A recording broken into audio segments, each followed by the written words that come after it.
హరే కృష్ణ. ఈరోజు భాగవత కార్యక్రమానికి విచ్చేసిన భక్తులందరికీ సాదరంగా స్వాగతం, సుస్వాగతం. ఈరోజు మనం శ్రీమద్ భాగవతంలో చెప్పుకోబోయే అధ్యాయము దక్షుని యొక్క వంశం కోసం చెప్పుకుంటున్నాం. దక్షుని యొక్క వంశం కోసం, అలాగే దక్షుడు ఏ విధంగా మనందరికీ తెలుసు. ఇంతకుముందు మనం దక్షుని కోసం తెలుసుకునేటప్పుడు దక్షుడు శాపగ్రస్తుడు అవ్వడము, అలాగే భగవంతుడు దక్షునికి ఇచ్చినటువంటి ఆజ్ఞ ఏమిటి, ఇవన్నీ కూడా మనం తెలుసుకున్నాము. సో ఇప్పుడు దక్షుని యొక్క వంశవృద్ధి ఏ విధంగా జరిగింది, అలాగే దక్షుడు నారదమునికి ఇచ్చినటువంటి శాపం ఏమిటి, ఈ విషయాలు మనం ఈరోజు చెప్పుకుంటాం. ఇది శ్రీమద్ భాగవతము 6వ స్కందంలో ఉన్నటువంటి ఈ అధ్యాయము. దాని నుంచి మనం చెప్పుకుంటున్నాం. ఇక్కడ శ్రీల ప్రభుపాదుల వారు ఈ అధ్యాయాన్ని ప్రారంభించే ముందు ఒక విషయాన్ని చెప్తున్నారు. అది ఏమిటి అంటే, అతీంద్రియ వాంఛనే కామమని, అలాగే కృష్ణేంద్రియ ప్రీతి ఇచ్చనే ప్రేమ అని శ్రీ చైతన్య మహాప్రభు శ్రీ చైతన్య చరితామృతం యొక్క గ్రంథకర్త అయినటువంటి శ్రీల కృష్ణదాస కవిరాజ గోస్వామి ఈ విధంగా నిర్వచించారు. ఏం చెప్తారు? అతీంద్రియ ప్రీతి వాంచే కామము అంటే మన యొక్క ఇంద్రియాలను సంతృప్తి పరుచుకునే ఏ ప్రక్రియ అయినా సరే అది కామముతో సమానము అని చెప్తున్నారు. అలాగే కృష్ణేంద్రియ ప్రీతి వాంఛ అంటే భగవంతుని యొక్క ఇంద్రియాలను సంతృప్తి పరిచే ఏ ప్రక్రియ అయినా సరే అది ప్రేమ అని శ్రీ చైతన్య చరితామృతంలో కృష్ణదాస్ కవిరాజ్ గోస్వామి చెప్తున్నారు. అంటే దీన్ని బట్టి మన జీవితంలో మనం విజయాన్ని సాధించాలి అంటే, ముఖ్యంగా ఆధ్యాత్మిక మార్గంలో మనం విజయాన్ని సాధించాలి అంటే, మన జీవితాన్ని కృష్ణేంద్రియ ప్రీతి కొరకు చేస్తున్నామా, మన అతీంద్రియాల యొక్క ప్రీతి కొరకు చేస్తున్నామా మనం చూసుకోవాలి. ప్రతిరోజు కూడా నేను పొద్దున్నే నిద్ర లెగుస్తున్నాను, నేను దేనికోసం జపం చేస్తున్నాను, నేను దేనికోసం ఈ పని చేస్తున్నాను, నేను దేనికోసం భుజిస్తూ ఉన్నాను, ఇవన్నీ కూడా భగవంతుని యొక్క ప్రీతి అర్థము చేస్తేనే. భగవంతుని యొక్క ప్రీతి అర్థం అంటే ఏంటి? కృష్ణుడు భగవద్గీతలో చాలా చక్కగా, చాలా క్లియర్గా చెప్తున్నారు మనకి. యుక్తాహార విహారస్య యుక్త చేష్టస్య కర్మసు అంటున్నారు కృష్ణుడు. అంటే ఆహారము యుక్తంగా తీసుకోవాలి, విహారము కూడా యుక్తంగా ఉండాలి అని చెప్తున్నారు. అంటే ఆహారం యుక్తంగా తీసుకోవడం అంటే దాని అర్థం ఏమిటి అంటే, ఆహారం తీసుకోకపోవడం కాదు. యుక్తంగా తీసుకోవడం అంటే దాని అర్థం ఆహారము ఇంద్రియ ప్రీతి కొరకు తీసుకోకూడదు. కేవలం దేనికోసం తీసుకోవాలి అంటే, ఆత్మని, శరీరాన్ని ఒకటిగా ఉంచుకోవడం కోసం మాత్రమే తీసుకోవాలి. జిహ్వాచాపల్యం కోసం కాదు. జిహ్వాచాపల్యం కోసం కాదు. అందుకని ఏం చెప్తున్నారు? కృష్ణ ప్రీత్యర్థము చేయాలి. కృష్ణ ప్రీత్యర్థము చేయాలి. కృష్ణ ప్రీత్యర్థము చేయాలి అంటే ఏం చేయాలి? కృష్ణుడు భగవద్గీతలో ఏం చెప్తున్నారు? పత్రం పుష్పం ఫలం తోయం యోమే భక్త్యా ప్రయశ్యతి. ప్రేమతో ఆయనకి సమర్పించాలి. ఆ సమర్పించిన దానిని మనం ప్రసాదంగా స్వీకరించాలి. ఇది కృష్ణుడు మన దగ్గర నుంచి ఎక్స్పెక్ట్ చేస్తూ ఉన్నది. కృష్ణుడు మన దగ్గర నుంచి కోరుకుంటూ ఉన్నది.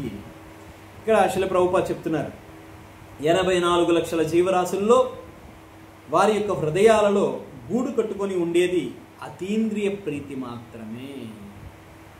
84 లక్షల జీవరాశుల్లో ప్రతి జీవి హృదయంలో కూడా ఇంద్రియ తృప్తి, నా ఇంద్రియాలను ఎలా సంతృప్తిపరచాలి, నా మీద ఆధారపడినటువంటి వారి యొక్క ఇంద్రియాలను ఎలా సంతృప్తిపరచాలి, ఈ విధంగా ప్రతి ఒక్క జీవిని హింసిస్తున్నటువంటి బాధ ఇది. అయితే జీవుడు నానా రకాల దేహాల్లో ఉండవచ్చు, కానీ అతని లక్షణం మాత్రం మారదు. అది దోమగా ఉండొచ్చు, పిల్లిగా ఉండొచ్చు, నల్లిగా ఉండొచ్చు, కుక్కగా ఉండొచ్చు, బల్లిగా ఉండొచ్చు. ఏ విధంగా ఉన్నా సరే ఇంద్రియ ప్రీతి మాత్రం మానదు. ఇంద్రియ తృప్తి అంటే ప్రతి జీవిలో, అంటే కేవలం మనం మానవుడిగానే. ఇప్పుడు మనం మానవ జీవితం తీసుకున్నాము. సో మానవ జీవితం తీసుకున్న తర్వాత ఒక వయసు వచ్చిన తర్వాత వివాహం చేసుకోవాలి. వివాహం మన జీవితంలో అత్యుత్తమమైనటువంటి ఉన్నతమైనటువంటి ఘట్టము. కాబట్టి నా వివాహాన్ని నేను అంగరంగ వైభవంగా చేసుకుంటాను, అంగరంగ వైభవంగా చేసుకుంటాను.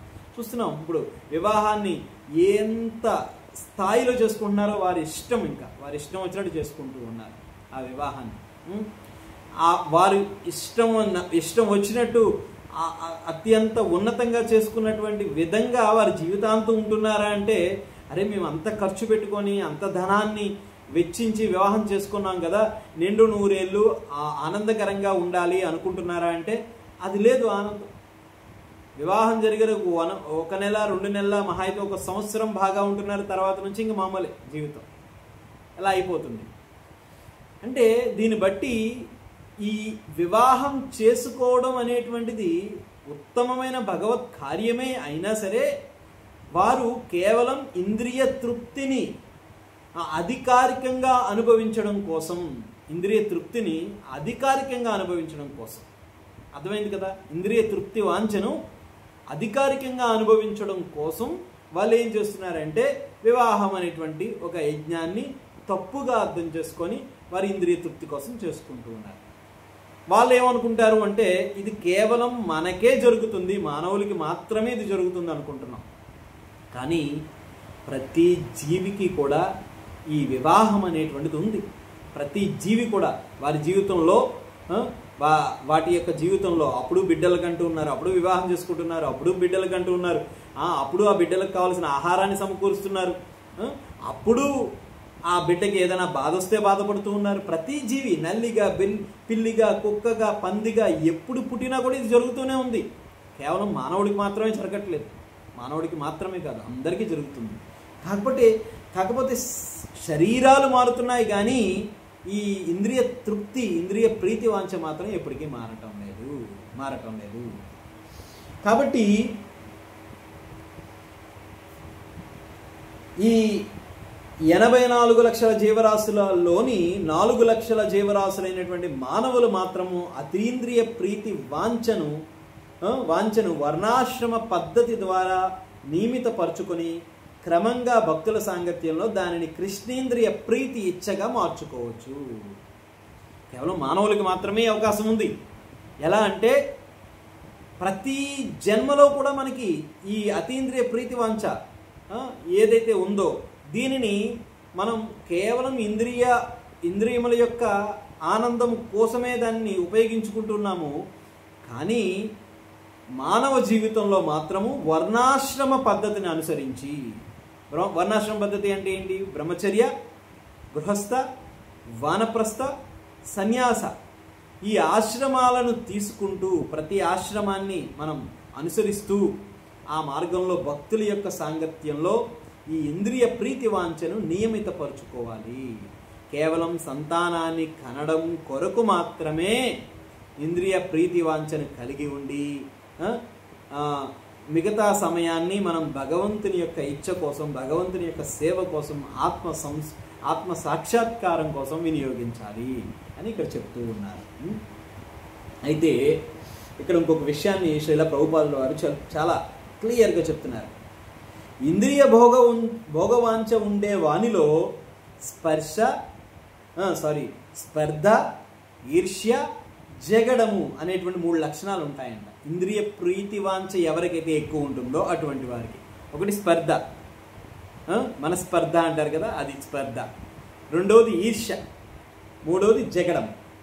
ఇక్కడ ఏంటి ఈ 3 విషయాలు ప్రతి మనిషిలో ఇంద్రియ ప్రీతి వాంఛ కలిగినటువంటి వారిలో ఎలా జరుగుతున్నాయి అంటే ఇంద్రియముల కొరకు ఇతరులతో పోటీ పడడం స్పర్ధ. ఏంటి పోటీ పడడం అంటే? ఇంద్రియ తృప్తి, నన్ను అందరూ పొగడాలి, ఇది కూడా ఇంద్రియ తృప్తే. ఇంద్రియ తృప్తి అంటే మరొకటి ఇది కాదు, నన్ను అందరూ పొగడాలి. ఆ మాతాజీని ఎందుకు పొగిడారు, నన్ను ఎందుకు పొగట్లేదు, నన్ను ఎందుకు పొగట్లేదు? సో ఇది కూడా ఇంద్రియ తృప్తే. ఆధ్యాత్మిక మార్గంలో మనం అనుకుంటున్నాం మేము భక్తులుగా అయిపోయాము కాబట్టి మాకేమి ఇంద్రియ ప్రీతి వాంఛ లేదు, మేము కేవలం కృష్ణుడి కోసమే సేవ చేస్తున్నాం, కృష్ణుడి కోసమే వంట చేస్తున్నాం, కృష్ణుడి కోసమే పువ్వులు కుడుతున్నాం, కృష్ణుడి కోసమే బట్టలు కుడుతున్నాం, కృష్ణుడి కోసమే నామజపం చేస్తున్నాం, కృష్ణుడి కోసమే అన్నీ చేస్తున్నాం. కాబట్టి అది ఇంద్రియ ప్రీతి వాంఛ కాదు కదా, అది కృష్ణేంద్రియ ప్రీతి వాంఛే కదా అనుకుంటున్నాం మనం, అంతే. కానీ ఇక్కడ మన ఇంద్రియ ప్రీతి వాంఛ ఉందా, కృష్ణుడి యొక్క ఇంద్రియ ప్రీతి వాంఛ ఉందా అంటే ఇక్కడ ఎక్కడ మనము ఇతర భక్తులను చూసి వారవలేకపోతున్నామో, ఎందుకు ఆ మాతాజీనే పొగడాలి, నన్ను ఎందుకు పొగట్లేదు ప్రభుజీ? సో అక్కడ కృష్ణేంద్రియ ప్రీతి వాంఛ లేదు. నేను అక్కడ వచ్చాను అంటే దాని అర్థం నన్ను అని వచ్చింది అంటే అది కేవలం మన ఇంద్రియ ప్రీతి వాంఛే. చాలా సెన్సిటివ్ విషయం అన్నమాట ఇదంతా. ఇది మనం గుర్తించలేం, మనం భక్తులుగా ఉండి కూడా గుర్తించలేం. సో కాబట్టి అది ఎప్పుడైతే నన్ను పొగడటం లేదో, నన్ను గుర్తించట్లేదో అని అనుకున్నామా, అది కేవలం నీ ఇంద్రియాల ప్రీతి వాంఛ కోసం చేస్తున్నావు. అందుకు కృష్ణుడు ఎందుకు రియాక్ట్ అవ్వాలి? అరే నేను ఇన్ని రోజులు బట్టి జపం చేస్తున్నాను కాబట్టి కృష్ణుడు నాకేమి కావాల్సిన ఇవ్వట్లేదంటే ఎందుకు ఇవ్వాలి కృష్ణుడు? నువ్వు నన్ను పిలిస్తే నేను పలుకుతాను, నన్ను పిలవందే నేను ఎట్లా పలుకుతాను? నన్ను పిలవనప్పుడు నేను ఎట్లా పలుకుతాను? పలకను కదా. సో కాబట్టి కృష్ణుడు కూడా అలాగే అనుకుంటాడు. రోజు కేవలం హరే కృష్ణ మంత్రం జపం చేస్తుంది. సో ఈ ప్రభు హరే కృష్ణ మంత్రం జపం చేస్తున్నాడు కాబట్టి జపం బాగానే చేస్తున్నాడు, కానీ నన్ను ఎక్కడ పిలుస్తున్నాడు జపంలో? లేదు కదా. సో అక్కడ కృష్ణేంద్రియ ప్రీతి వాంఛ లేదు కదా. అక్కడ ఏమవుతుంది? స్పర్ధ తయారవుతుంది మనలో. ఇతరులని ఎందుకు గౌరవిస్తున్నారు, నన్ను ఎందుకు గౌరవించట్లేదు అనే స్పర్ధ తయారవుతుంది. అప్పుడు ఏమవుతుంది? ప్రభుపాద చెప్తున్నారు, ఒకవేళ ఇంకొకరి మనకంటే ఎక్కువ ఇంద్రియ భోగం లభిస్తే అంటే దాని అర్థం, అరే నేను మందిరంలో ఇన్నాళ్ళు బట్టి సేవలు చేస్తున్నాను, నాకెందుకు ఇన్ని ఫెసిలిటీస్ ఇవ్వట్లేదు మందిరం, వాళ్ళకెందుకు ఇస్తుంది అంటే నేను ఎందుకు ఇవన్నీ చెప్తున్నానంటే మీరు తప్పుగా అర్థం చేసుకోకండి. నేను ఎందుకు చెప్తున్నానంటే మనం బయట వాళ్ళందరినీ ఉదాహరణ చేసుకుంటే మన బుర్రకి అర్థం కాదు. అందుకని మన కమ్యూనిటీలో నేను చెప్తున్నాను. అట్లీస్ట్ మన భక్తులుగా మన కమ్యూనిటీలో ఎక్కడో దూరంలో ఉన్న ఉదాహరణ తెచ్చుకోలేం కదా. అందుకని దగ్గరలో ఉన్న ఉదాహరణ నేను చెప్తున్నాను. మన కమ్యూనిటీ అందరూ అలా ఉన్నారని కాదు, ఒకవేళ అలా ఉంటే ఏం చేయాలి మనం అని ఒక నీతి కథ లాంటిది అనమాట. ఇది ఒక నీతి కథ లాంటిది. సో కాబట్టి ఎవరి స్థాయిని బట్టి, ఎవరి యొక్క సేవని బట్టి, ఎవరి యొక్క మనస్తత్వాన్ని బట్టి భగవంతుడు గురువు రూపంలో మనకి ఆ సేవని అందిస్తూ ఉంటారు. సో కాబట్టి ప్రభువుకి వాళ్ళంటే ఇష్టం, ప్రభువుకి వాళ్ళంటే చాలా మక్కువ, అందుకని వాళ్ళకి అంత ఉన్నతమైన సేవలు ఇస్తున్నారు, నాకు ఇవ్వటం లేదు అని చెప్పి అనుకుంటాను. చూసారా, అది ఏంటంటే ఈర్ష్య. మొట్టమొదటిది స్పర్ధ, రెండవది ఈర్ష్య. స్పర్ధ ఏంటండి? స్పర్ధ ఏంటి చెప్పండి? స్పర్ధ అంటే ఏంటి? మనస్పర్ధేమో, నేను అర్థం చెప్పండిలా, దాని యొక్క వివరణ చెప్పండి. చెప్పండి. ఇతరులతో పోటీ పడ్డాన్ని స్పర్ధ అని చెప్పి అన్నారు. రెండవది ఈర్ష్య. ఈర్ష్య ఏమిటి? నాకెందుకు దొరకలేదు, వాళ్ళకి ఎందుకు దొరుకుతుంది అనుకోవడం ఈర్ష్య. ఇంకా మూడవది జగడం. ఇంద్రియ భోగ ప్రగతిలో అతనిని నివారించలేకపోతే స్వీయింద్రియ భోగ యత్నంలో ఎవడైనా అడ్డుపడినట్లు అనిపిస్తే వారితో జగడం. రేపు రాని వీడి సంగతి చెప్తాను, ఎలా నా ముందు ఆల్టర్లోకి వెళ్తాడో చూస్తాను, ఎలా నా ముందు పూలు గుచ్చుతాడో చూస్తాను, ఎలా నా ముందు కిచెన్లోకి వెళ్తారో చూస్తాను, ఎలా నా కన్నా ముందు వెళ్ళి ఉపన్యాసంలో కూర్చుంటాడో చూస్తాను. అయిపోయింది జగడం, అక్కడ మొదలైపోయింది. వాళ్ళు ఎదురు పడితే మాట్లాడలేకపోవడం, ఎదురుగా కనిపిస్తే లోపల ఈర్ష్య రావడం, ఇవన్నీ ఎవరికైతే ఇంద్రియ ప్రీతి కలిగి ఉంటారో అటువంటి వాళ్ళలో జరుగుతాయి.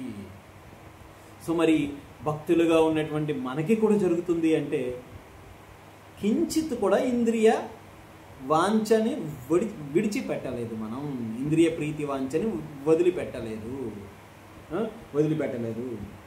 కాబట్టి ఇక్కడ చెప్తున్నారు, ఎప్పుడైతే నిజంగా మనలో కృష్ణ ప్రీతి ఇచ్చారూపమైన ప్రేమ అంకురిస్తుందో ఈ మూడు చెడ్డ లక్షణాలు కనుమరుగవడం మొదలు పెడతాయి. ఎప్పుడు అంటే మనం ఏం చేయాలంటే ప్రతి క్షణము కృష్ణుణ్ణి ఆనందింపచేస్తుందా నేను చేసే ఈ పని అని ఆలోచించాలి.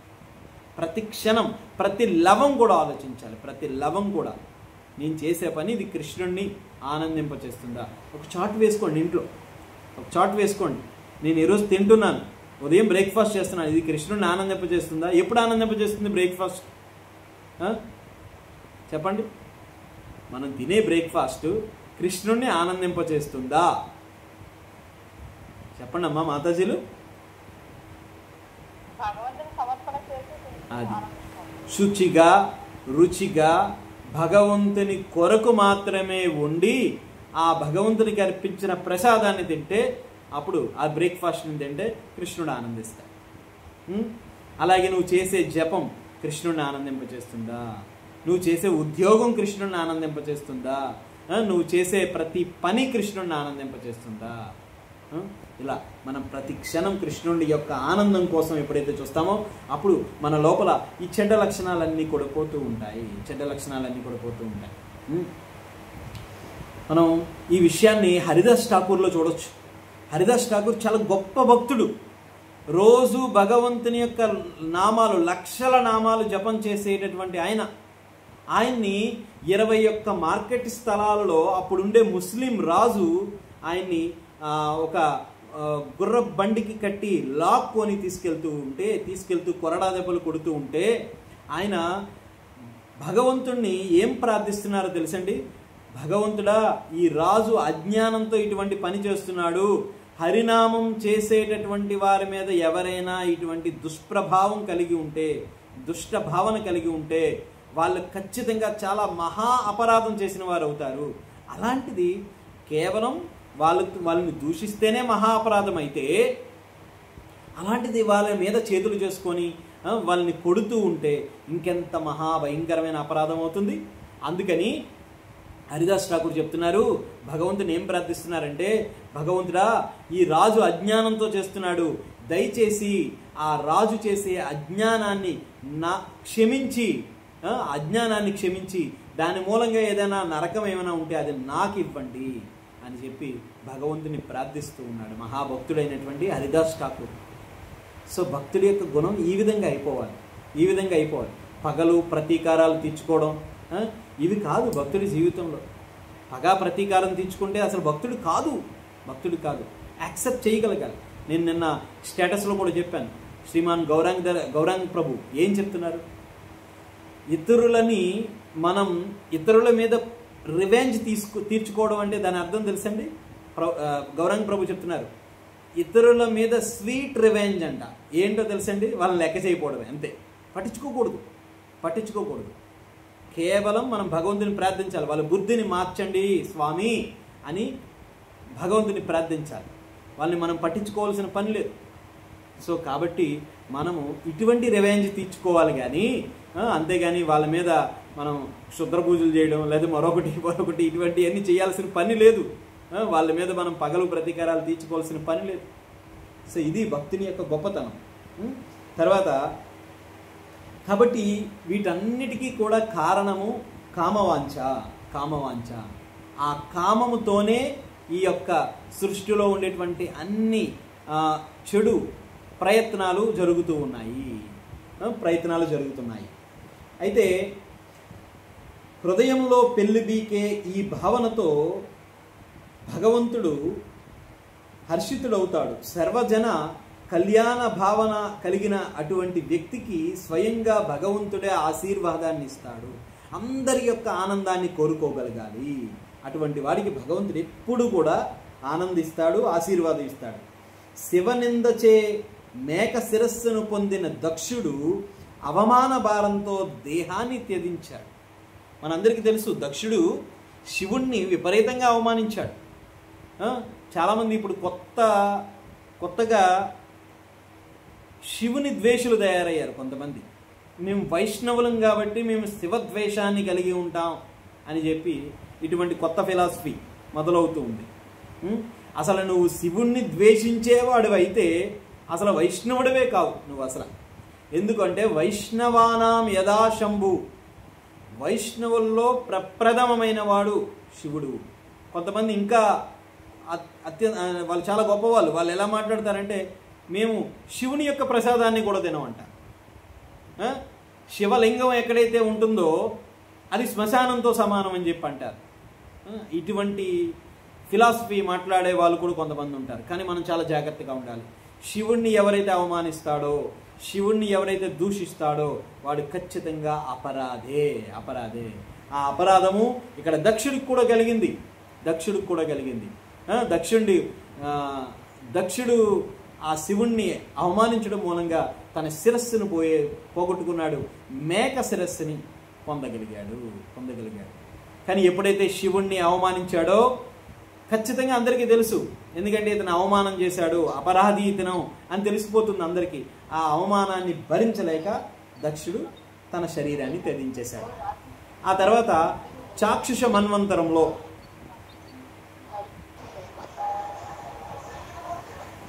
దయచేసి మ్యూట్లో పెట్టుకోండి అందరూ. చాక్షుష మన్వంతరంలో తిరిగి దక్షుడు జన్మించినటువంటి వృత్తాంతాన్ని ఇప్పుడు మనం చెప్పుకుంటూ ఉన్నాము. అయితే మనందరికీ తెలుసు, పూర్వం మనం ఇంతకుముందు ప్రాచీన బర్హి యొక్క తనయుల కోసం మనం తెలుసుకున్నాం. ఆ తనయులు ప్రచేతసులు అని చెప్పి అంటారు. ఈ ప్రచేతసులు ప్రాచీన బర్హి యొక్క తనయులై ఉన్నారు. వీళ్ళందరూ కూడా ఏం చేశారంటే సముద్ర గర్భంలో తపస్సును ఆచరించడానికి వెళ్తారు. సముద్ర గర్భంలో తపస్సు ఆచరించడానికి వెళ్ళి నారదముని యొక్క ఉపదేశం ప్రకారము ఈ ప్రచేతసులందరూ కూడా తపస్సు ఆచరించడానికి వెళ్ళారు. అక్కడికి ఆ సమయంలో ప్రచేతసులు ఎప్పుడైతే తపస్సు ఆచరించడానికి వెళ్ళారో ఆ ప్రాచీన బర్హి కూడా అక్కడి నుంచి తన రాజ్యాన్ని వదిలిపెట్టి అరణ్యానికి వెళ్ళిపోతాడు. అటు ప్రాచీన బర్హి లేడు, ఆయన కుమారులైనటువంటి ప్రచేతసులు కూడా లేరు. ఇంకా రాజ్యాన్ని ఎప్పుడైతే తండ్రి ఇటు కుమారులు కూడా వదిలి వెళ్ళిపోవడంతో రాజ్యం అంతా కూడా అస్తవ్యస్తంగా మారిపోయి, మొత్తం ఆ రాజ్యం అంతా కూడా అస్తవ్యస్తంగా మారిపోయి ఈ ధరణి, ఈ భూమి అంతా కూడా విపరీతమైనటువంటి వృక్షాలతో నిండిపోయిందంతా, చెట్లతో నిండిపోయింది భూమి అంతా కూడా. ఎప్పుడైతే చెట్లతో నిండిపోయిందో ఈ భూమి అంతా కూడా,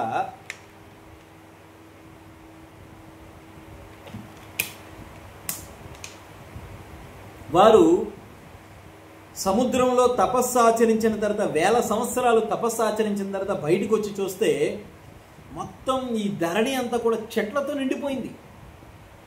ఎక్కడా కూడా మనిషి కూర్చోవడానికి ఒక జాగా కూడా లేదు. అంత విపరీతమైనటువంటి చెట్లు మొక్కలతో నిండిపోయింది. అలా నిండిపోవడంతో వీళ్ళకి చాలా కోపం వచ్చేసింది ప్రచేతసులకి. అంత తీవ్రమైన తపస్సు చేసినటువంటి వారు కూడా విపరీతమైన కోపానికి లోనైపోయి వాళ్ళ శరీరంలోంచి ఒక అగ్ని జ్వాలని, ఒక వాయువుని సృష్టించి మొత్తం ఈ చెట్లనన్నింటినీ సర్వనాశనం చేసేయడానికి ప్రయత్నం చేశారు. ఈ చెట్లనన్నింటినీ కూడా సర్వనాశనం చేసేస్తున్నారు. మరి ఎప్పుడైతే సర్వనాశనం చేసేస్తున్నారో ఆ సమయంలో ప్రకృతి దేవత అయినటువంటి చంద్రుడు, అంటే ఈ వృక్ష జాతులకి ఈ యొక్క అంటే ఈ వృక్షాల నుంచి ఏర్పడేటటువంటి రకరకాల వన్మూలికలకి వీటన్నిటికీ కూడా అధిపతి ఎవరంటే చంద్రుడే. చంద్రుడు సమస్త లోకాలకి అన్నిటికీ కూడా ఆయన ఇటువంటి ఆరోగ్యకరమైనటువంటి ఆరోగ్యానికి సంబంధించేటటువంటి వస్తువుని ప్రసాదిస్తూ ఉంటాడు చంద్రుడు. మరి అటువంటి చంద్రుడు చాలా బాధపడి, అరే ఈ ప్రచేతసులు వీళ్ళందరూ కూడా ఇలాంటి పని చేస్తున్నారు అని చెప్పి ఆ ప్రచేతసులకి ఏం చెప్తున్నారంటే, దయచేసి మీ కోపాన్ని తగ్గించుకోండి, మీరు శాంతించండి. చెట్లను అంటే చెట్లన్నీ కూడా మానవులకి, వృక్షాలు అన్నీ కూడా మానవులకి ఆహారంగా ఉన్నవి. మానవులు వృక్షాల మీద ఆధారపడి ఉన్నారు. ఎందుకంటే ఇక్కడ భాగవతంలో చాలా క్లియర్గా చెప్పబడి ఉంది, మానవులు భుజించాల్సినటువంటి ఆహారం ఏమిటి అంటే కదలనటువంటి ఆహారాలు భుజించాలి. అంటే చలనం లేనటువంటి ఆహారాన్ని భుజించాలి. చలనం లేనటువంటి అంటే మళ్ళీ కొంతమంది అంటారు, అరే అవి చలనం లేకపోవడం ఏంటండి, అవన్నీ కూడా చక్కగా ఎదుగుతూ ఉన్నాయి కదా చెట్లన్నీ కూడా. యాపిల్ పండు ఎంత ఉందంటే అది అలా పెద్దదవుతుంది కదా. అంటే దాని అర్థం ఏంటంటే నడిచేవి, తిరిగేవి, ఈదేవి, ప్రాకేవి, ఇవి తినకూడదు అని భాగవతం చెప్తుంది. వీటిని తినకూడదు. కాబట్టి మరి ఏమి తినాలి అంటే పచ్చని వర్ణంలో ఉండేవి, చలనం లేనటువంటి వాటిని మనం భుజించాలి. మరి సర్వమానవులకి కూడా ఆహారమైనటువంటి వాటిని మీరు ఏం చేస్తున్నారు? అసలు మీరెవరు? ప్రజాపతులు, ప్రజల్ని సృష్టించాల్సినటువంటి వారు. అలాంటిది ప్రజలకి ఆహారమైనటువంటి వాటిని మీరు భుజిస్తారా? వాటిని నాశనం చేస్తారా మీరు అని చెప్పి చంద్రుడు వారికి ఒక విషయాన్ని చెప్తున్నారు. వాటిని దయచేసి బతకనివ్వండి అని చెప్పి చంద్రుడు వాళ్ళని అడిగిన తర్వాత మీకు శుభం కలుగుగాక అని చెప్పి వాళ్ళని దీవించి, అయితే ఈ వృక్షాలని పెంచబడినటువంటి ఈ వృక్షాలన్నింటినీ కూడా పెంచేటటువంటి ఒక స్త్రీ ఉంది. ఆవిడ పేరు ఏమిటి అంటే మారీష. ఆవిడ చాలా గుణవతి అయినటువంటి కన్య. మీకు ఆ కన్యనిచ్చి వివాహం చేస్తాను అని ప్రచేతసులకి ఈ చంద్రుడు ఆ కన్యనిచ్చి వివాహం చేయడం జరుగుతుంది. ఎప్పుడైతే వివాహం చేశారో, నిజానికి ఆ కన్య ఎవరు అంటే పూర్వం ఒకసారి కండు మహర్షి అని చెప్పి ఆయన చాలా తీవ్రమైన తపస్సు చేస్తూ ఉంటాడు అనమాట ఈ భూమి మీద. కండు మహర్షి అని చెప్పి ఆ తీవ్రమైనటువంటి తపస్సు చేస్తుంటే ఇంద్రుడికి ఎవరు తపస్సు చేసినా భయం కదా. తన యొక్క సీట్ కోసం, తన యొక్క ఆధిపత్యం కోసం ఎవరైతే తపస్సు చేస్తున్నాడని భయపడతాడు కదా అని చెప్పి ఈ ఇంద్రుడు ఏం చేస్తాడంటే ప్రహ్లోద అని చెప్పి ఒక అప్సరస్సును ఆయన ఇక్కడికి పంపిస్తాడు. పంపించి ఆ ఋషి యొక్క తపస్సుని భగ్నం చేయమంటాడు అనమాట. అయితే ఎప్పుడైతే ఈ అప్సరస యొక్క సౌందర్యానికి ఆ ఋషి తన్మయత్వానికి లోనైపోయి వాళ్ళిద్దరి మధ్య కలిగినటువంటి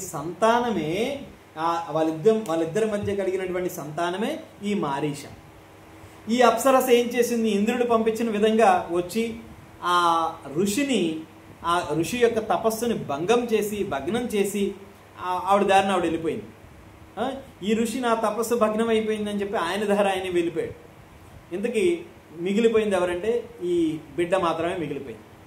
అప్పుడు ఈ బిడ్డ ఎప్పుడైతే మిగిలిపోయిందో అరణ్యంలో మిగిలిపోవడంతో అరణ్యంలో ఆ బిడ్డకి ఎవరు రక్షణ లేకపోతే సాక్షాత్ చంద్రుడు తన యొక్క బొటని వేలిని ఆ బిడ్డ నోట్లో పెట్టి ఆ బిడ్డకి ఆహారాన్ని ఇచ్చి ఆ బిడ్డని చక్కగా చూసుకొని, ఇప్పుడు ఆ బిడ్డ పెరిగి పెద్దదైంది, ఈ వృక్షాలన్నింటినీ చక్కగా చూసుకుంటుంది, ఆ బిడ్డని తిరిగి ఇక్కడ ఈ ప్రచేతసులకిచ్చి వివాహం చేయడం జరిగింది.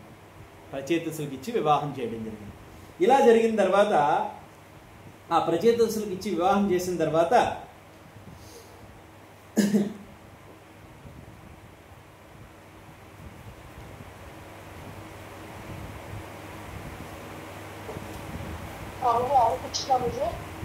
చెప్పండి అమ్మా ఏంటి? ఈ విధంగా వివాహం చేసుకున్న తర్వాత మారీచ యొక్క గర్భంలో జన్మించినటువంటి దక్షుడు, మారీచ యొక్క గర్భంలో దక్షుడు జన్మించాడు. మళ్ళా అక్కడ శాపగ్రస్తుడై ఆయన అవమానానికి లోనైపోయి శరీరాన్ని వదిలేశాడు కదా. వీళ్ళిద్దరికీ మధ్య దక్షుడు జన్మించగా దక్షుడు మనస్సు ద్వారా ప్రజా సృష్టి చేయాలని ప్రయత్నించాడు. దక్షుడు మనసు ద్వారా ప్రజా సృష్టి చేయాలనుకున్నాడు, కానీ అది సాధ్యం కాలేదు. కానీ అది సరిగ్గా జరగకపోవడం వలన గమనించి అతడు వింధ్యా పర్వత ప్రాంతానికి తపస్సు చేయడానికి వెళ్ళిపోయాడు. ఘోరమైనటువంటి తపస్సు చేశాడు. ఆ పర్వతం దగ్గర అగమర్షణ అనేటువంటి ఒక తీర్థస్థానం ఉంది. అక్కడ అతడు అంశగుయ్యస్థం అనే ఒక స్తోత్రం ద్వారా శ్రీహరిని ధ్యానించడం జరుగుతుంది అన్నమాట. ఆ తర్వాత దక్షుడు అక్కడి నుంచి బయటికి రాగానే ఆయన దక్ష ప్రజాపతి కదా, ఈ దక్ష ప్రజాపతి భగవంతుని ప్రార్థన చేసి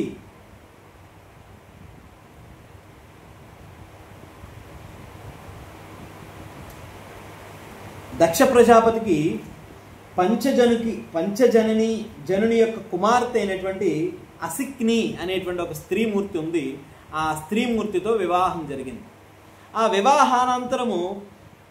వివాహానంతరము దక్షుడు ప్రజాపతి కదా, మరి ప్రజలను ఉత్పత్తి చేయాలి కదా. అందుకని ఆయన ఏం చేశారంటే 10,000 మంది సంతానాన్ని కన్నాడు. దక్ష ప్రజాపతి 10,000 మంది సంతానాన్ని కన్నాడు. ఆ 10,000 మంది సంతానానికి ఏం పేరు పెట్టాడంటే హరియశ్వాసులు అని పేరు పెట్టాడు. హరియశ్వాసులు అంటే హరి యొక్క కోరికని నెరవేర్చేటటువంటి వారు హరియశ్వాసులు. హరియశ్వాసులు పుట్టిన తర్వాత దక్షుడు ఏం చెప్తూ ఉన్నారంటే, అంటే ఒక ఉన్నతమైనటువంటి తండ్రి తన బిడ్డలకి ఏ విధంగా గృహస్థాశ్రమానికి పంపించాలో ఇక్కడ ఈ కథ ద్వారా మనకు అర్థమవుతుంది. ఆ గృహస్థాశ్రమానికి పంపించే ముందు ఆయన ఏం చెప్తున్నాడంటే తపస్సును ఆచరించమంటున్నాడు. ఎప్పుడు కూడా గృహస్థాశ్రమంలో మనం విజయాన్ని సాధించాలి అంటే మొదట బ్రహ్మచర్య ఆశ్రమాన్ని చాలా చక్కగా నిర్వర్తించాలి.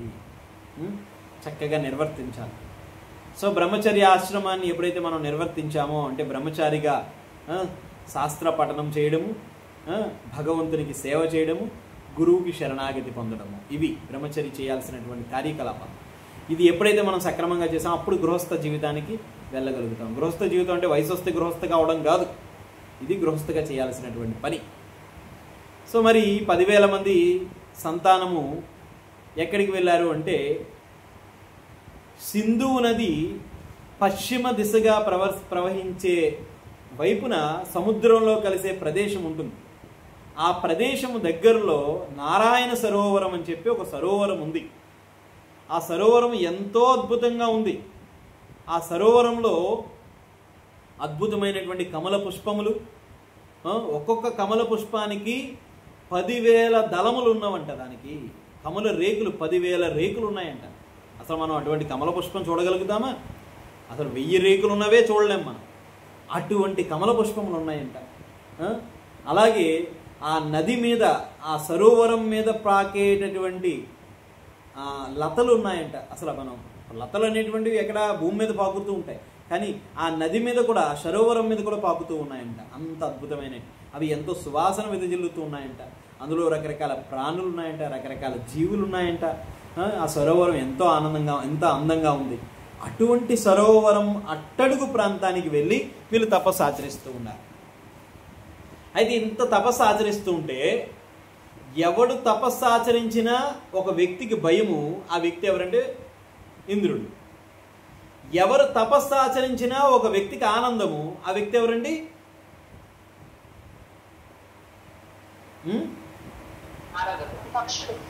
నారదముని. నారదముని అంటే దీన్ని బట్టి అర్థం ఏంటి? నారదముని ఎవరు? భక్తుడు కదా. ఇంద్రుడు భక్తుడు కాదు. ఇంద్రుడు భగవంతుని పట్ల అపరాధం చేశాడు. ఇంద్రుడికి భక్తి ఉంది, కానీ కామమిశ్రమ భక్తి ఉంది. అంటే తన కోరిక నెరవేర్చుకోవాలి, అటు భక్తి చేయాలి, ఈ రెండు ఉన్నాయన్నమాట. కామమిశ్రమ భక్తి. కానీ నారదముని శుద్ధ భక్తుడు. నారదముని శుద్ధ భక్తుడు కాబట్టి నారదమునికి ఎవరు తపస్సు చేసినా ఆనందమే. సో భక్తుడు ఎప్పుడు ఇలాగే ఉండాలి. భక్తుడి లక్షణం ఎప్పుడు ఇలాగే ఉండాలి. ఎవ్వరు నాకన్నా బాగా చేస్తున్నా ఆహా ఎంత ఆనందంగా ఉంది అనిపించాలి, మనకి అనిపించాలి. లేదు వాడేం చెప్పాడులే, నేను ఇంకా బాగా చెప్తాను అనుకున్నామా, అయిపోయింది అంతే. సో కాబట్టి నారదముని ఇంత గొప్పగా వీళ్ళు తపస్సు చేస్తుంటే వీళ్ళు అడుగుతున్నారు వాళ్ళని, నారదముని వీళ్ళు అడుగుతున్నారు, అరే మీరు ఎంత బాగా తపస్సు చేస్తున్నారు, మీరు ఎవరి సంతానము అని అడిగారు. దక్షుని యొక్క సంతానం మేము. ఎందుకోసం తపస్సు చేస్తున్నారు అంటే మా తండ్రి గారు గృహస్థాశ్రమాన్ని స్వీకరించే మునుపు ఇటువంటి తపస్సు చేసి రమ్మన్నారు, అందుకని మేము 10,000 మంది వచ్చి ఇక్కడ కఠోరమైనటువంటి తపస్సు చేస్తున్నాం. అప్పుడు నారదముని చెప్తున్నాడు, అరే ఇంత కఠోరమైనటువంటి తపస్సు, అది కూడా ఈ యొక్క సరోవరం అడుగు ప్రాంతానికి వెళ్ళి తపస్సు ఆచరించడము అంటే అది ఎవ్వరికి సాధ్యము కాదు. అలాంటిది మీకు సాధ్యమైంది. మరి ఇంత తపస్సులో నిమగ్నమైనటువంటి మీరు ఎందుకు గృహస్థాశ్రమానికి వెళ్ళాలి? గృహమంద కూపం అంటున్నారు కదా. కాబట్టి నారదముని చెప్తున్నారు, ఎంత గొప్ప తపస్సు ఆచరించేటటువంటి మీరు ఎలా మీరు గృహస్థాశ్రమానికి వెళ్తారు? గృహస్థ జీవితం ఒక పెద్ద అందకూపం లాంటిది. ఆ అందకూపంలో ఏం చెప్తున్నారంటే గృహస్థగా మారిన తర్వాత భాగవతం చెప్తుంది, ఆ గృహస్థగా మారిన తర్వాత ఎప్పుడైతే వివాహం జరిగిందో ఆ వివాహానంతరము భార్య పిల్లలు ఏం చెప్తున్నారంటే భాగవతం చెప్తుంది, వివాహమైన తర్వాత భార్య ఒక పెద్ద తిమింగలం లాగా కోరికలతో భర్తని హింసిస్తుంది. తర్వాత పిల్లలు సొరచేపలు, అటువంటి అంధకోపంలో ఉంటారు మీరు. అలాగే భార్యకి కూడా భర్త, కేవలం భార్యనే అంటలేదు, భార్యకి కూడా భర్త. కానీ కేవలం మగవాడికి మాత్రమే, అంటే పురుషుడికి మాత్రమే బ్రహ్మచార్యాశ్రమము లేదా సన్యాసాశ్రమాన్ని స్వీకరించే అవకాశం ఉంది.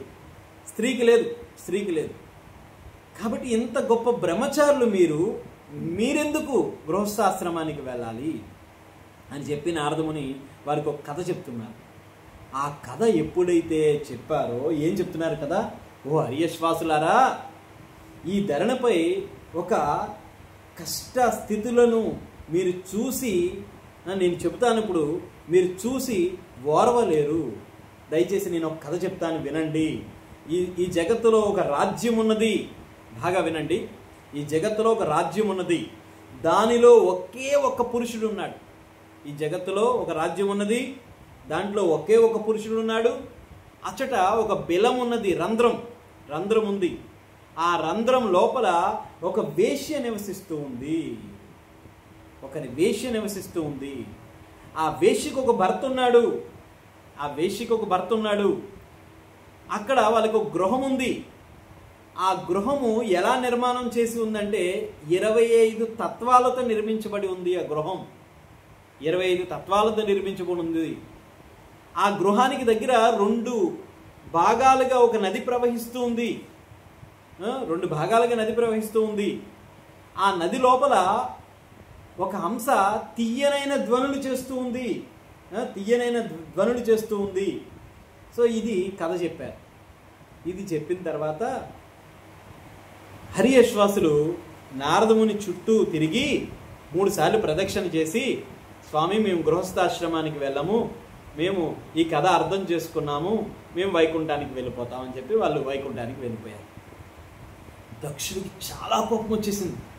అరే, నా పని సంతానోత్పత్తిని చేయడం, అలాంటి పని నేను చేస్తూ ఉంటే నారదముని ఈ విధంగా అడ్డుకుంటాడా అని చెప్పి బ్రహ్మగారి దగ్గరికి వెళ్ళారు.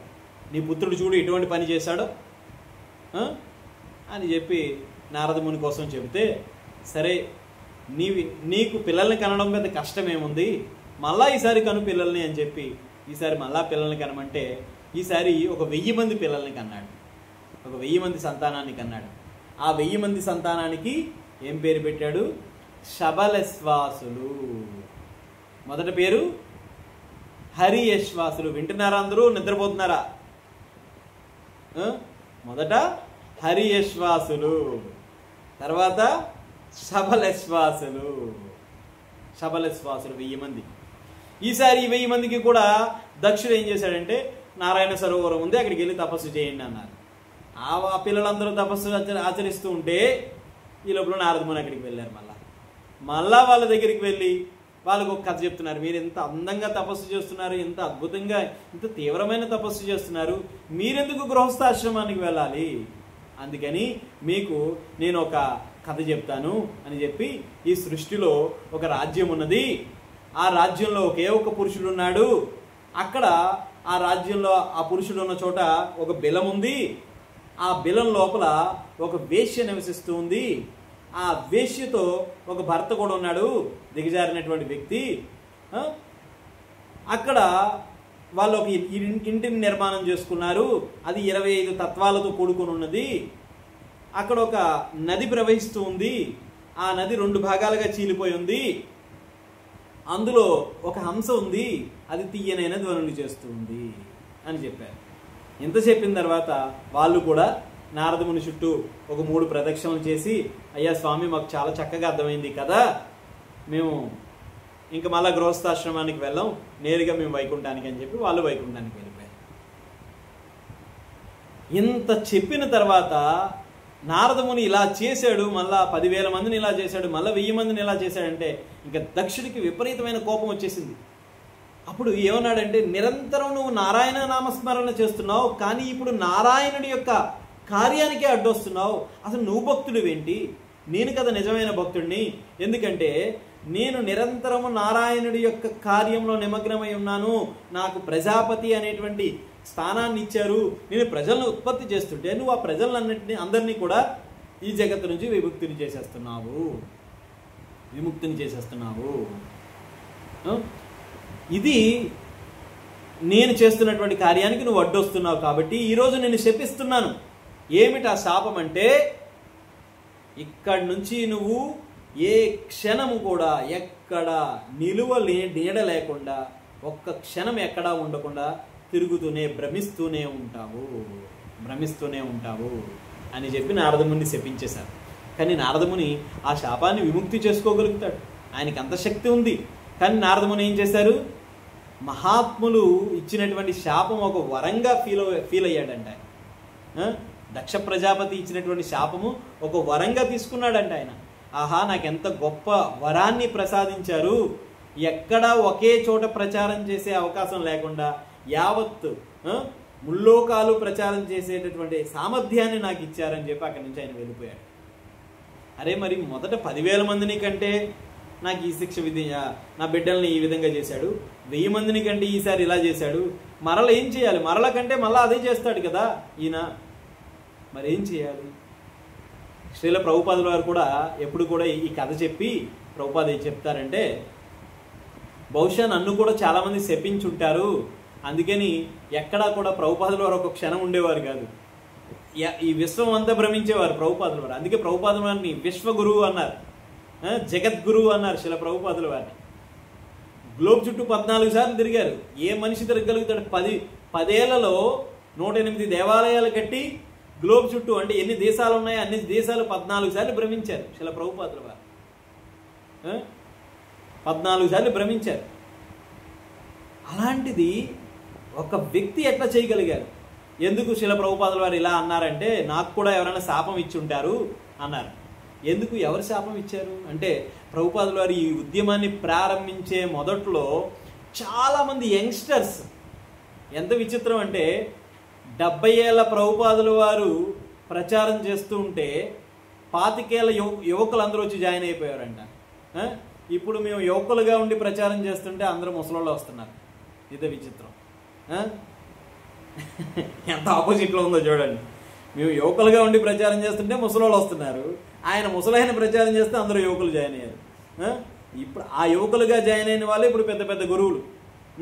పరమ పూజ్య జయపతాక స్వామి మహారాజు కానీ, పరమ పూజ్య రాధానాథ్ స్వామి మహారాజు కానీ, లేదా గోపాలకృష్ణ స్వామి మహారాజు కానీ, లేదంటే లోకనాథ్ స్వామి మహారాజు కానీ, లేదంటే కదంబకానంద స్వామి మహారాజు కానీ, వీళ్ళందరూ కూడా శిల ప్రభుపాదుల వారి దగ్గర యువకులుగా 16, 17 సంవత్సరాల్లో జాయిన్ అయిపోయారు వాళ్ళందరూ కూడా. గురు మహారాజ్ జయపతాక మహారాజుకి అయితే 22 ఏళ్లకే ఆయనకి సన్యాస దీక్ష కూడా అయిపోయింది. సో మరి అప్పుడు ప్రభుపాద్ చెప్తారు, చాలామంది ఈ యువకులందరూ నా దగ్గర శిష్యులుగా జాయిన్ అవడం వల్ల వాళ్ళ తల్లిదండ్రులు అందరూ కూడా నా మీద చాలాసార్లు కేసులు కూడా పెట్టారు. బహుశా వాళ్ళ శాపం ఏమైనా తగిలిందేమో, అందుకని నేను ఎక్కడా కూడా 1 రోజు 2 రోజుల కన్నా ఉండలేకపోతున్నాను. అలా తిరుగుతూనే ఉంటారు ప్రభుపాదుల వారు. అలా తిరిగి ప్రచారం చేశారు శిల ప్రభుపాదుల వారు. అంత శక్తి. ఈరోజు మనం ఇల్లు వదిలి గుడికి రాలేకపోతున్నాం, కానీ ప్రభుపాదుల వారు ఇంటి లాంటి బృందావనాన్ని వదిలిపెట్టి పాశ్చాత్య దేశాలకి వెళ్ళి ఈరోజు మనకి కృష్ణ భక్తిని ఇచ్చారు. మరి దక్షుని శాపంతో నారదముని ఆనందంగా ఫీల్ అయ్యాడు. ఈసారి మళ్ళా దక్షుడు బ్రహ్మగారి దగ్గరికి వెళ్ళి, ఇది నా పరిస్థితి, ఏం చేయమంటారంటే అప్పుడు బ్రహ్మగారు చెప్పారు, ఈసారి పుత్రులను కనొద్దు, దయచేసి పుత్రికలని కను, ఎందుకంటే నా కుమారుడు బ్రహ్మచారి, సో స్త్రీల జోలికి వెళ్ళడు, అందుకని నువ్వు పుత్రికల్ని కను అన్నారు. అందుకని అప్పుడు ఎవరు ఈసారి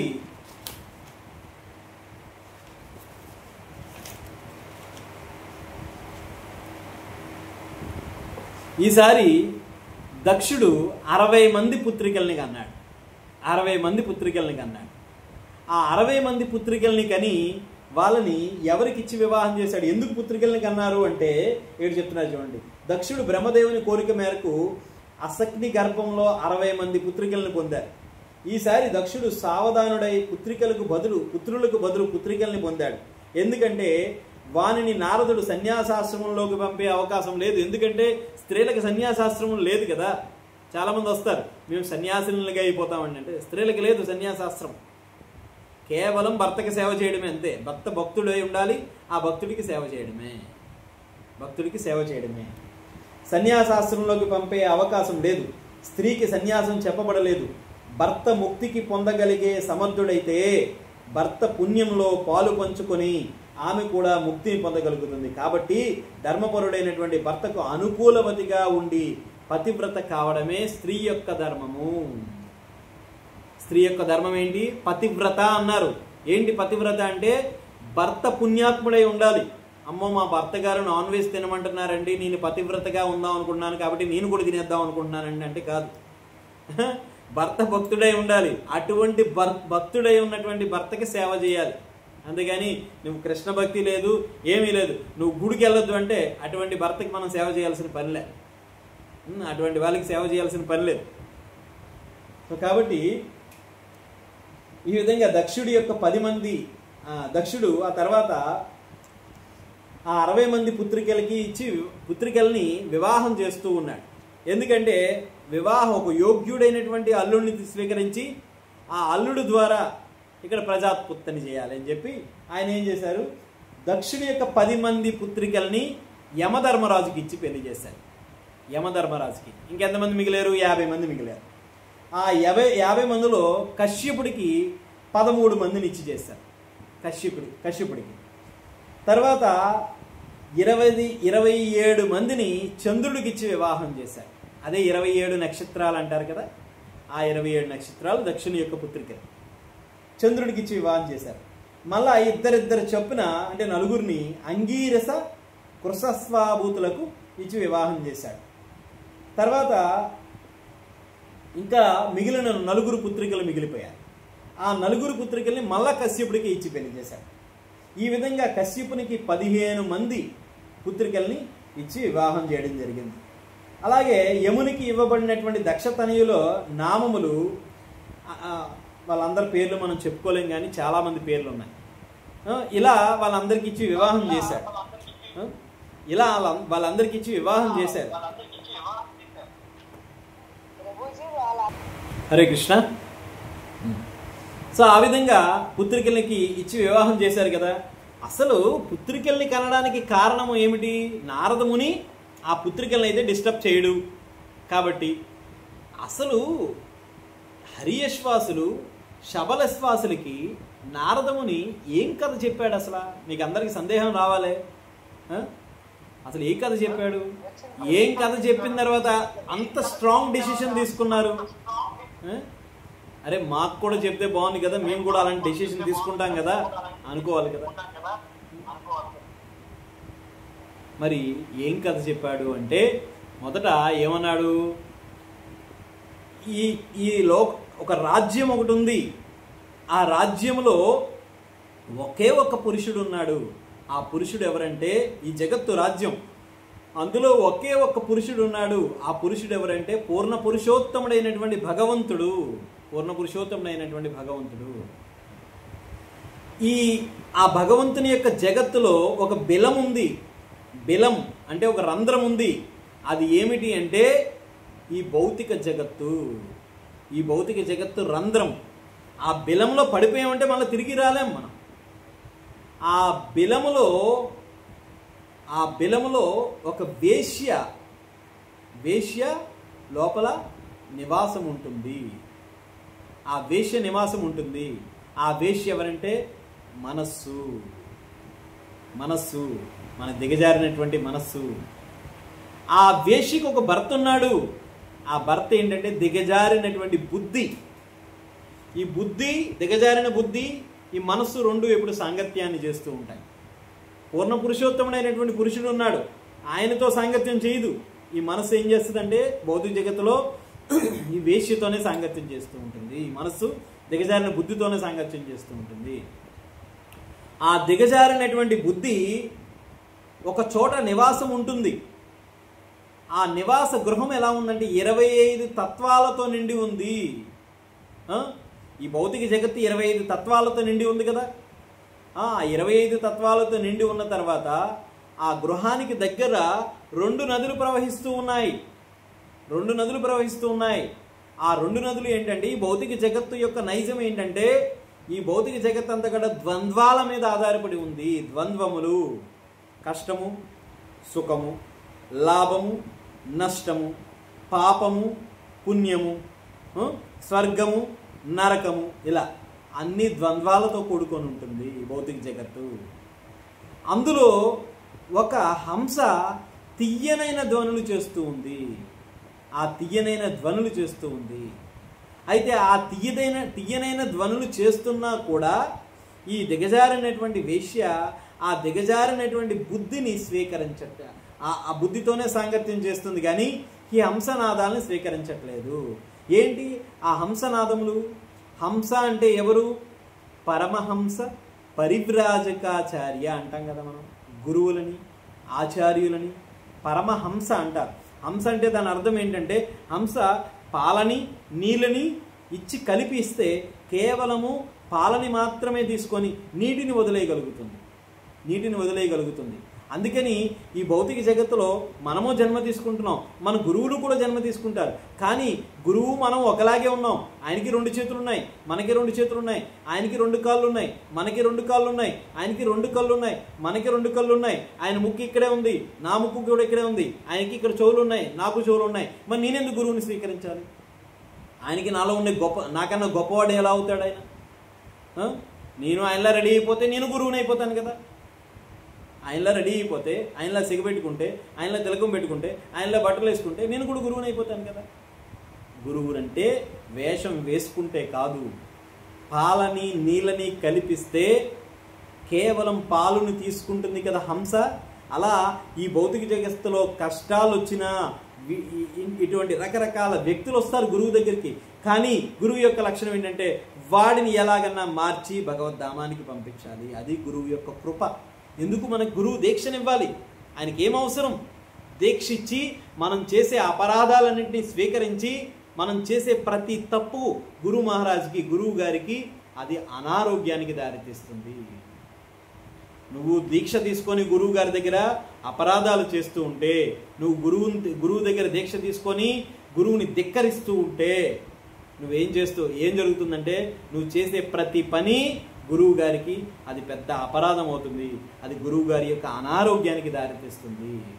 ఎందుకంటే గురువు శిష్యుణ్ణి ఎలాగైనా సరే భగవద్ధామానికి పంపించాలనే దృఢ నిశ్చయాన్ని కలిగి ఉంటాడు, ఒక హంసలాగా. అది గురువు యొక్క గొప్పతనం. అటువంటి గురువు తీయనైన ధ్వనులు చేస్తున్నారు తన యొక్క ఉపన్యాసాల ద్వారా, తన యొక్క రచనల ద్వారా, తన యొక్క జ్ఞానాన్ని అందరికీ పంచిపెట్టడం ద్వారా చేస్తూ ఉంటే ఈ దిగజారినటువంటి మనస్సు దిగజారిన బుద్ధితోనే సాంగత్యం చేస్తుంది. కాబట్టి అటువంటి బిలంలోకి వెళ్తారా మీరు అని ఆ కథ యొక్క అర్థం. వాళ్ళు అయితే మేము ఈ బిలంలోకి రాము, ఈ బిలంలోకి మేము వెళ్ళము అని చెప్పి వాళ్ళు చక్కగా నారదముని అంటే ఒక గొప్ప సాధువు యొక్క ఆశ్రయాన్ని తీసుకొని వాళ్ళు ప్రదక్షిణ చేసి భగవద్ధామానికి వెళ్ళిపోయారు. ఇది దక్షిణ యొక్క వంశం. ప్రచేతసులకి తనయులుగా